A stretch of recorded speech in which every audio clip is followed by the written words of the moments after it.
I've noticed, I don't know if it's just me, but I've noticed maybe spreads under certain circumstances maybe widening a little bit, and I started researching a little bit of that. I'm going to give a few more calls to some of my inside contacts and so forth, but it seems like more and more the high-frequency traders are really kind of getting the banks upset. And what happens a lot of times is high-frequency traders are trading through some brokers, and then you've got some high-frequency traders that are trading directly through banks. And what normally happens is, for the most part, banks don't really like that. They get really upset because they're being kind of taken advantage of. And so what starts to occur is that the banks start widening their spreads so that these high-frequency traders can't take advantage of them as much. And basically, high-frequency traders, for some of you that may not know what that is basically these days you have a lot of these computer programmers who basically just do these logarithms of where they'll trade 200, 300, 400 times a day in a session. And all they're trying to do is capture a few tenths of a point in either direction. And so you find that these markets will move, but they don't move with a great deal of volume. And this is kind of how these high-frequency programs try to take advantage. But at the same time, the banks are trying to counter that. So there's a lot more of where sometimes the markets will sit for a while very tightly, moving back and forth, and it's almost the banks trying to counter what these high-frequency traders are doing. So, I mean, it does make, you see the euro bouncing back, Aussie dollar, again, just Aussie, euro, yen, you can see they're bouncing very, very tough when you've got these kind of markets. And like I said, a lot of the volume or a lot of the business that's being done is through, a lot of these high-frequency traders, which, as I stated, banks don't really like. We've heard recently a lot that's going on, because even in the equities market, definitely there, it's a big problem, and it's gone to Congress these days, and at least they're debating and trying to, I guess, do away with high-frequency trading.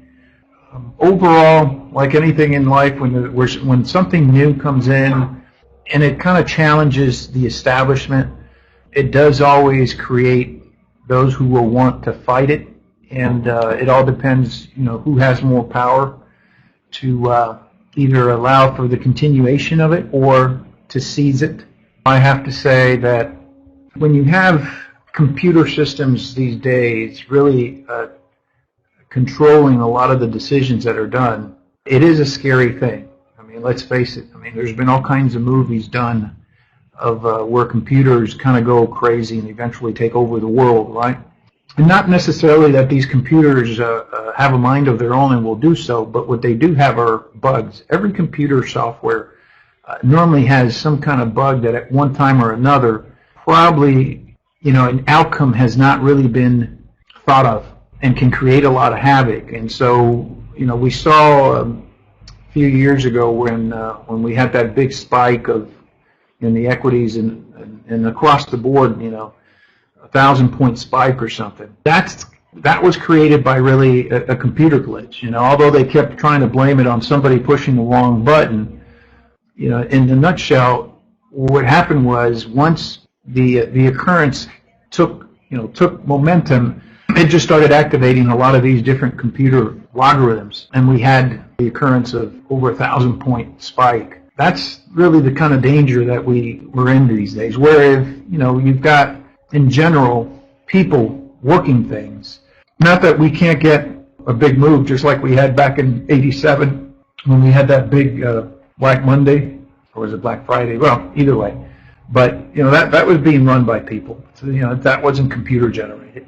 So, I mean, either way, things can go, crisis can definitely take over, whether it's computer or people generated. But again, it's something that we're seeing a lot these days, and there's a lot that I'm sure we'll continue to hear about high-frequency traders, especially, the more and more individuals and traders are taking advantage of that. And one of the things that, for the most part, Most people these days, clever, I mean, really brilliant people can, and occasionally you find a few that are really brilliant that can do some things, from their homes. They can have access to systems that can give them the edge. Although for the most part, more often than not, you've got the big companies that can afford the, top of the line, the fastest computers, the most advanced computers, the most advanced minds to fight. It's almost like I was watching last night running a special about cheating in Las Vegas,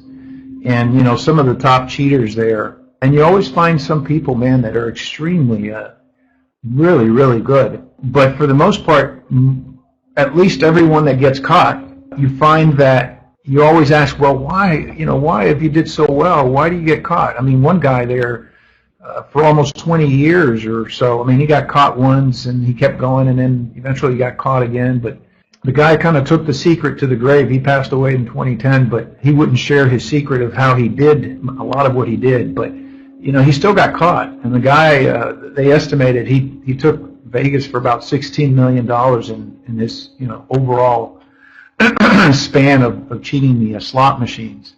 But what it boils down to is you always get caught.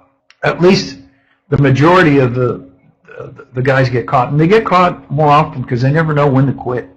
I mean, you would think once they do well, they would say, okay, enough is enough. I've made enough money. I can quit. They don't. But there's always that cat and mouse game. So in the markets, it's the same thing. You always have a few clever individuals out there who really do find ways to kind of do something new and catch and take advantage of these new things.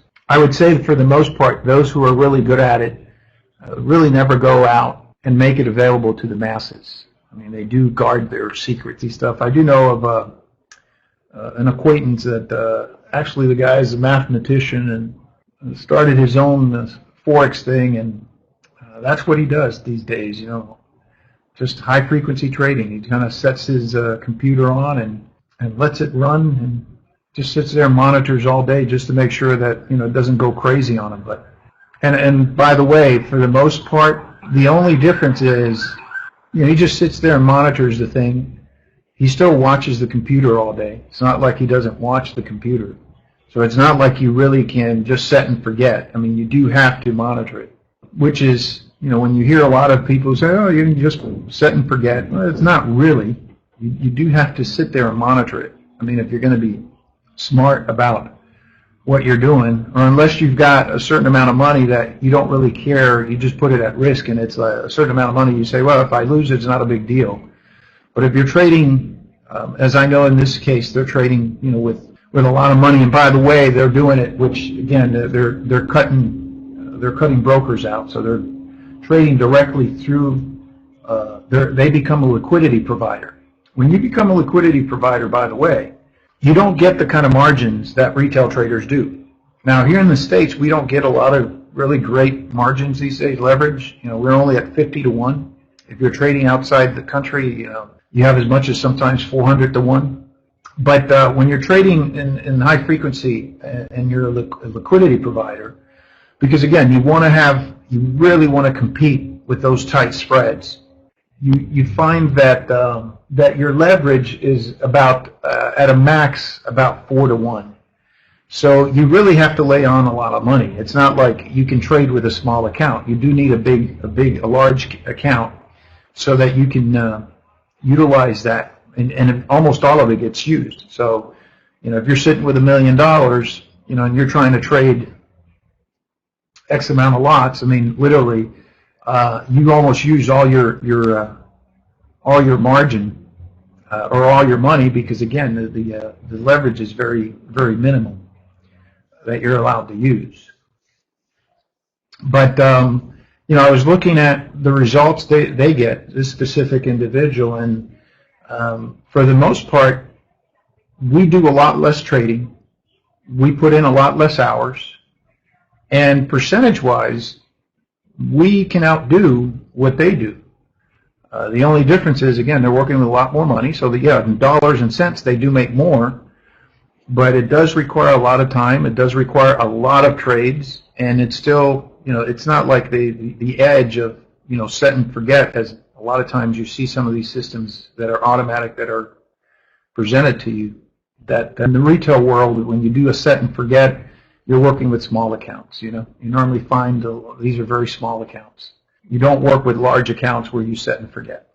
Something that will be interesting to see as high frequency trading discussions continue to unfold. At least again, I've looked at it from that perspective of where you're doing this not as a retail trader, but really as a liquidity provider. But I do know that, again, banks have not been very pleased with that. And for the longest time, I knew when some of these high frequency trading was being done, and this was back in the mid-2000, and it was being run through some of the liquidity providers, some of the banks that provided liquidity.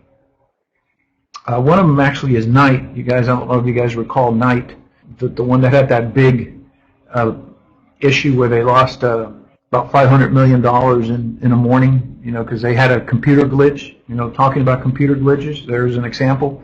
Almost put the company out of business. In fact, it's surviving by its nails, literally holding on as the stock has taken a major hit. But that company was a major player in the equities, in the currency markets. I remember actually when I had my accounts there with them, and I used to talk to one of the main guys there, and he used to let me know about how occasionally they had a couple of high frequency traders at the time, and every now and then they would do little incidents that the banks would call these guys and complain, and they would have to call these high frequency traders and say, hey, if you do this again, we're not gonna be able to honor your trading. So it was more under control, but again, I guess as more and more of these systems and so forth have expanded, it seems like it's becoming a little bit more of a tougher control issue. And so what you see is sometimes the spreads kind of widening a little bit more as the banks are trying not to allow these individuals to do more of that high frequency trading.